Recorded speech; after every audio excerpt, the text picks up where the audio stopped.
전능하사 천지를 만드신 하나님 아버지를 내가 믿사오며 그 외아들 우리 주 예수 그리스도를 믿사오니 이는 성령으로 잉태하사 동정녀 마리아에게 나시고 본디오 빌라도에게 고난을 받으사 십자가에 못 박혀 죽으시고 장사한 지 사흘 만에 죽은 자 가운데서 다시 살아나시며 하늘에 오르사 전능하신 하나님 우편에 앉아 계시다가 저리로서 산자와 죽은 자를 심판하러 오시리라. 성령을 믿사오며 거룩한 공예와 성도가 서로 교통하는 것과 죄를 사하여 주시는 것과 몸이 다시 사는 것과 영원히 사는 것을 믿사옵나이다. 아멘. 다 같이 찬송가 147장 함께 부릅니다.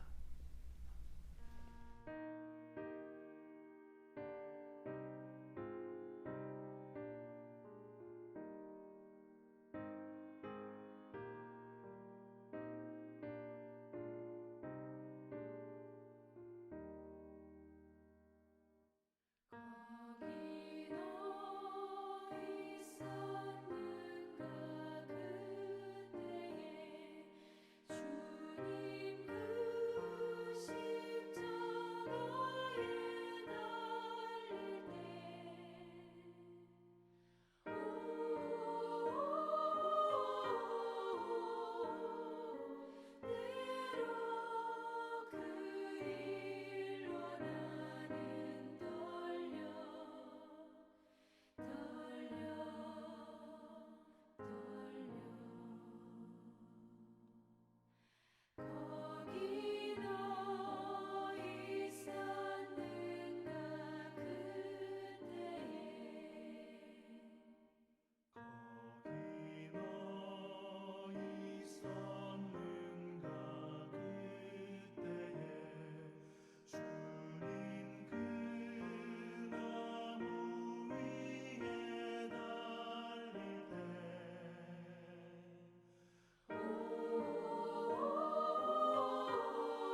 창세기 12번째 시간 우리가 함께 나눌 하나님의 말씀은 창세기 6장 5절부터 9절까지의 말씀입니다. 여호와께서 사람의 죄악이 세상에 가득함과 그의 마음으로 생각하는 모든 계획이 항상 악할 뿐임을 보시고 땅 위에 사람 지으셨음을 한탄하사 마음에 근심하시고 이르시되 내가 창조한 사람을 내가 지면에서 쓸어버리되 사람으로부터 가축과 기는 것과 공중의 새까지 그리하리니 이는 내가 그것들을 지었음을 한탄함이니라 하시니라. 그러나 노아는 여호와께 은혜를 입었더라. 이것이 노아의 족본이라. 노아는 의인이요 당대의 완전한 자라. 그는 하나님과 동행하였으며. 아멘. 반갑습니다. 우리는 지난 시간에 성경에 기록된 하나님의 심판, 이것이 무엇인지에 대해서 생각해 보았습니다. 성경에서 말하는 하나님의 심판은 하나님께서 일방적으로 징벌하시는 것이 아니라 오히려 인간이 자초한 결과다라고 할 수 있다고 말씀드렸습니다. 성경의 하나님은 아버지시죠. 따라서 아버지이신 하나님께서 일방적으로 징벌하신다면 그분은 하나님이실 수 없습니다. 따라서 성경에서 말하는 하나님의 심판은 하나님께서 만드신 창조의 법, 생명의 법 그대로 이루어진 결과라고 할 수 있습니다. 단 것을 많이 먹으면 치아가 썩죠. 그리고 치아가 썩은 것은 오롯이 본인 책임이라고 할 수 있습니다. 왜 단 것 만들어서 나로 하여금 주체할 수 없이 이 단 것을 많이 먹게끔 했느냐라고 남을 탓할 수 있을지는 모르겠지만 치아가 상한 것은 법대로 된 것이죠. 물론 인생을 살아가면서 우리가 크고 작은 어려움을 만날 때가 있습니다. 내 힘으로 감당하지 못할 때가 참 많죠.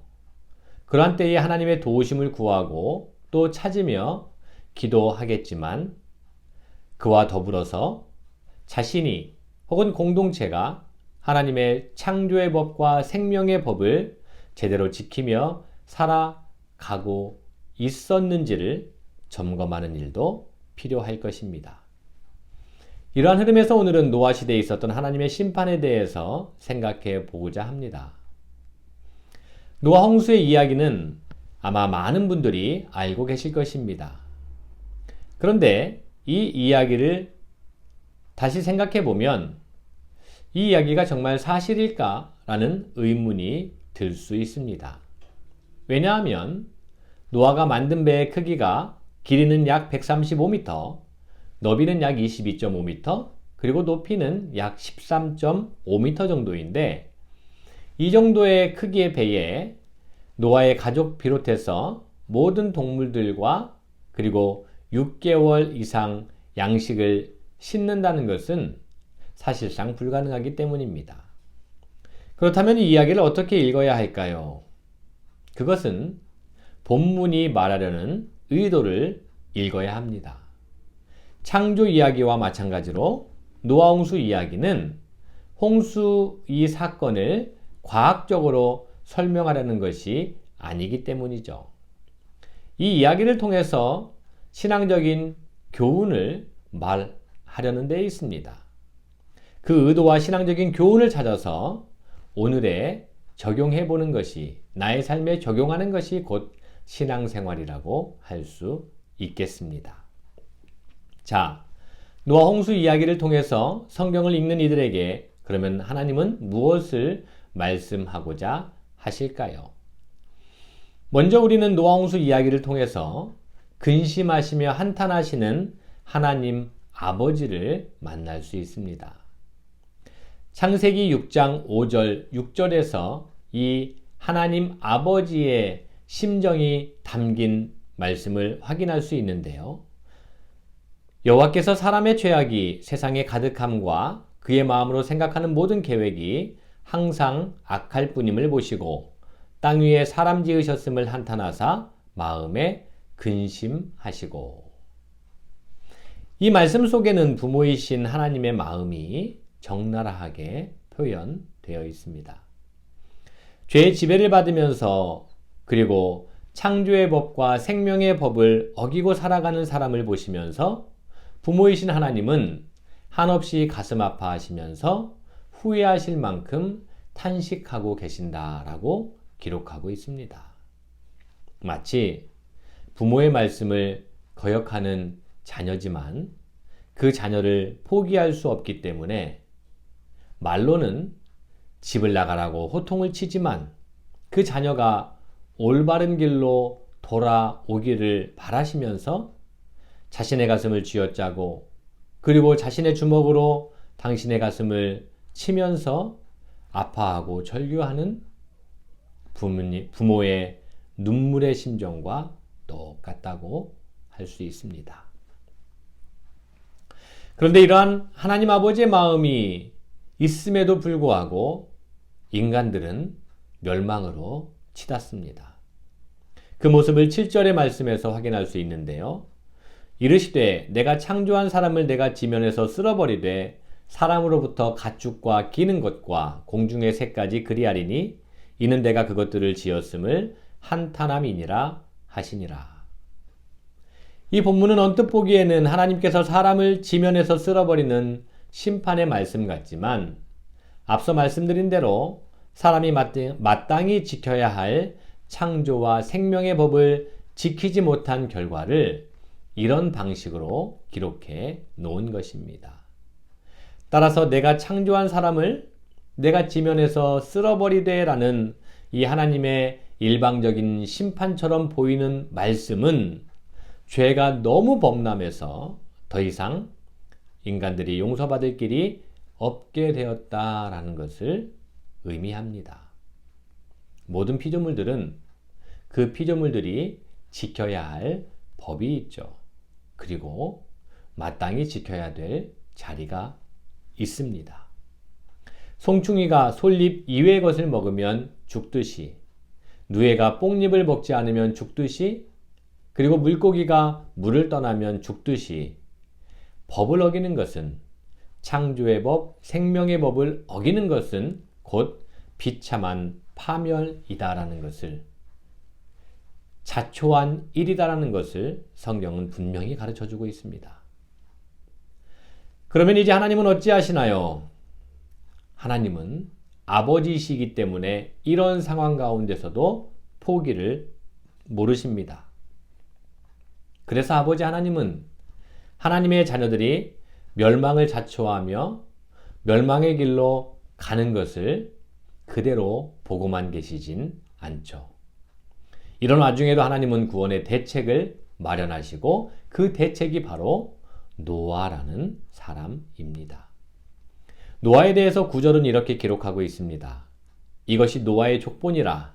노아는 의인이요 당대의 완전한 자라. 그는 하나님과 동행하였으며.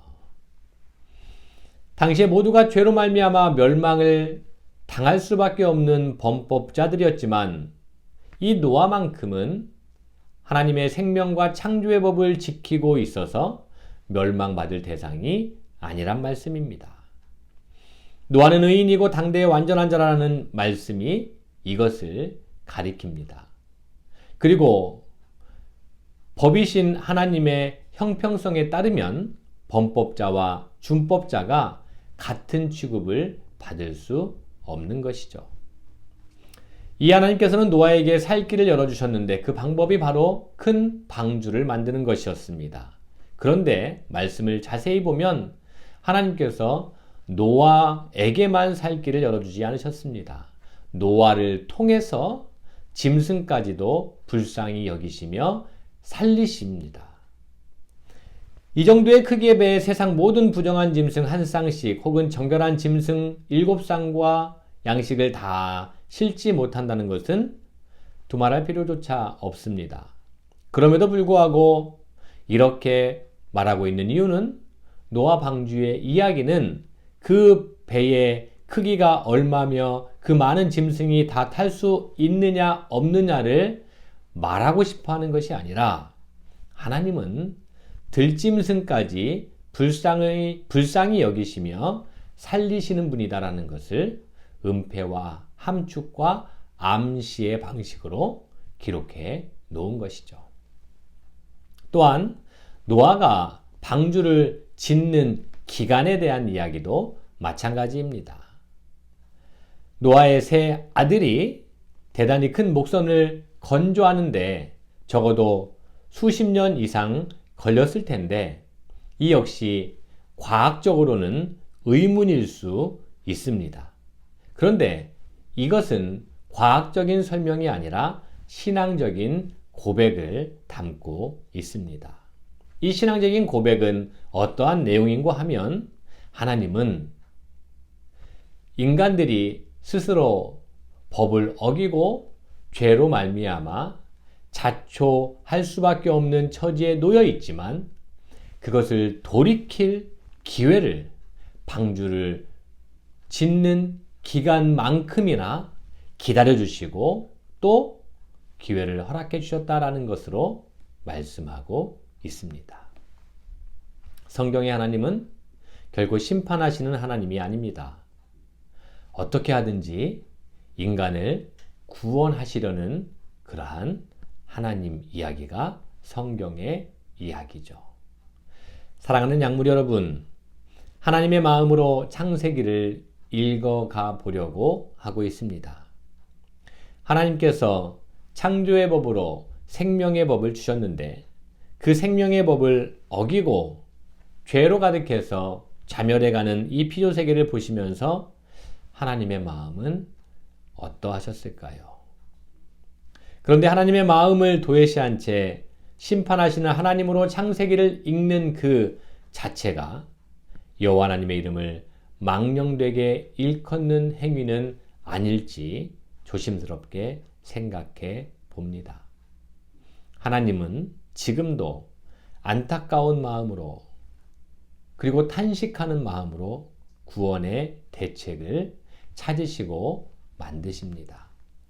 그리고 하나님의 구원의 대책으로 하나님의 역할을 할 마음이 있는 자, 하나님의 마음에 합한 그 사람을 지금도 찾고 계십니다. 그 하나님의 거룩한 부르심에 응답할 거룩한 자를 지금도 찾고 계신다는 말씀입니다. 그 거룩하신 분께 나는 어떻게 응답하고 있는지요? 이제 주님 가르쳐 주신 기도하심으로 창세기 12번째 시간을 모두 마칩니다. 하늘에 계신 우리 아버지여, 이름이 거룩히 여김을 받으시오며 나라가 임하시오며 뜻이 하늘에서 이루어진 것 같이 땅에서도 이루어지이다. 오늘 우리에게 일용할 양식을 주시옵고 우리가 우리에게 죄 지은 자를 사하여 준 것 같이 우리 죄를 사하여 주시옵고 우리를 시험에 들게 하지 마시옵고 다만 악에서 구하시옵소서. 나라와 권세와 영광이 아버지께 영원히 있사옵나이다. 아멘. 사순절 두 번째 기간에 우리 교회와 교단은 식생활 금식하는 주간으로 보내고 있습니다. 수칙을 잘 준행하는 우리 교우들이 그리고 그런 한 주간이 되기를 소망합니다. 고맙습니다.